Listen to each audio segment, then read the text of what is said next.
Praise the lord. స్నేహితులారా, వాక్యము అనగానే మనకు గుర్తొచ్చేదేంటి? మొట్టమొదట వాగ్దానాలు గుర్తొస్తాయి. మన కాన్సంట్రేషన్ కూడా ఎక్కువ శాతము వాక్యము అనగానే వాగ్దానం పైననే మనము దృష్టి పెడతాం.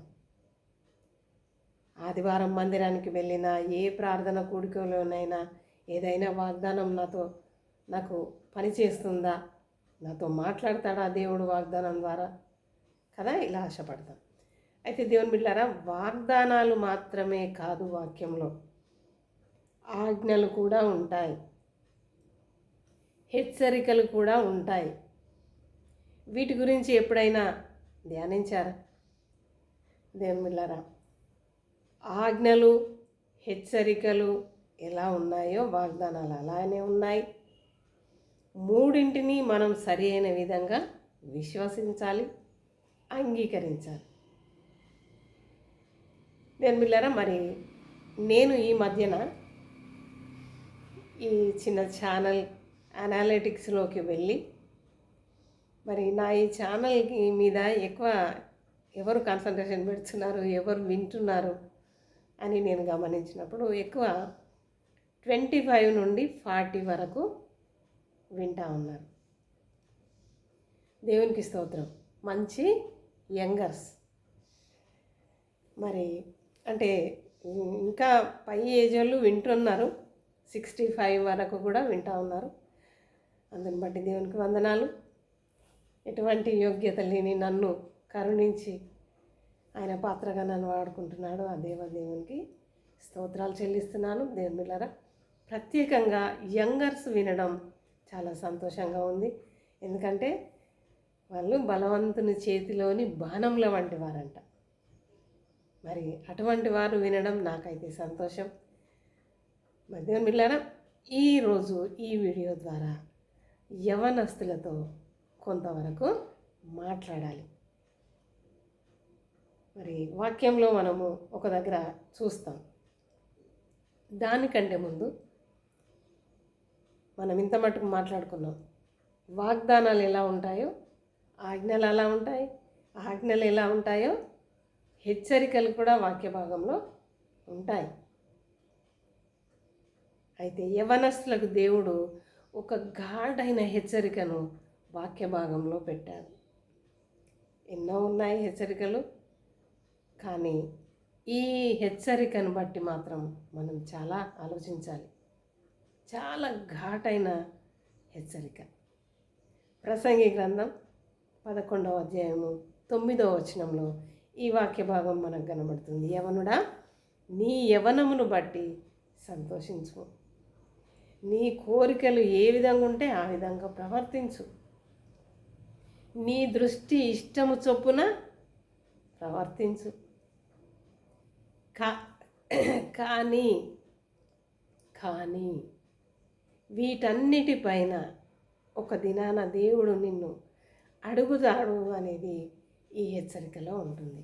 ఒక్కసారి నేను చదివి మీకు వినిపిస్తాను. ప్రసంగి గ్రంథం 11వ అధ్యాయము 9వ వచనం. యవనుడా, నీ యవనమునందు సంతోషపడుము, నీ యవన కాలమందు నీ హృదయము సంతుష్టిగా ఉండనిమ్ము, నీ కోరిక చొప్పున నీ దృష్టి యొక్క ఇష్టం చొప్పున ప్రవర్తించుము.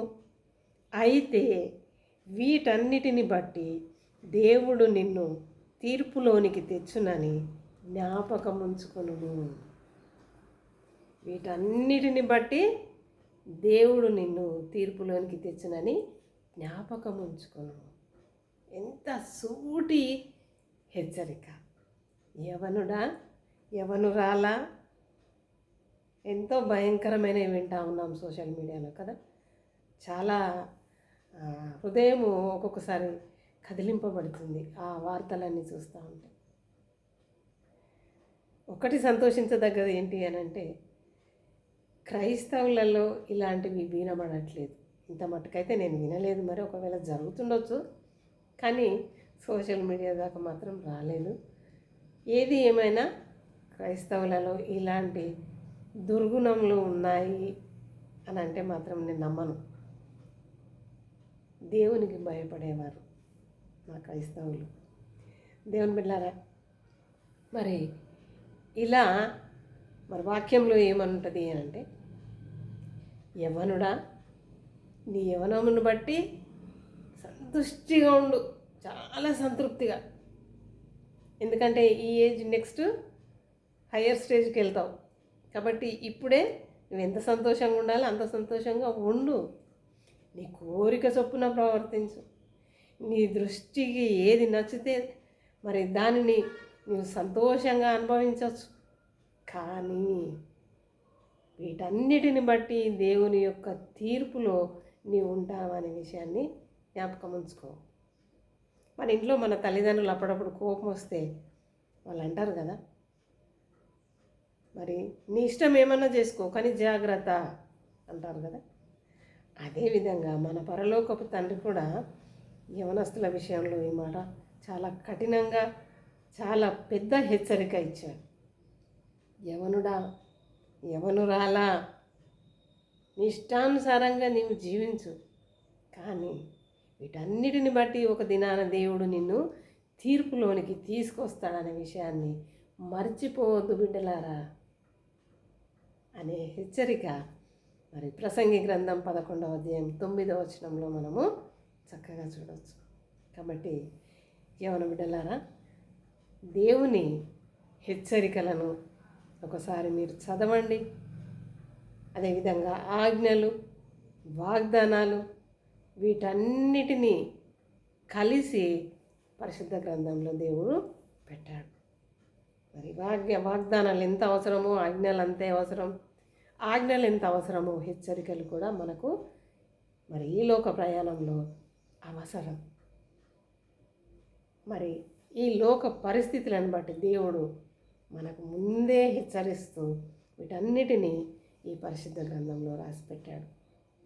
దేవునికి స్తోత్రం. కాబట్టి దేవుని బిడ్డలారా, దేవుడు ఒక దినాన మనల్ని అందరినీ తీర్పులోనికి తీసుకువస్తాడు అనే విషయాన్ని జ్ఞాపకం ఉంచుకొని ఆయనకు కృతజ్ఞులమై, విధేయులమై, ఆయనకు మహిమకరంగా జీవించడానికి దేవుడు తనను మనందరినీ నడిపించును గాక. ఆమేన్.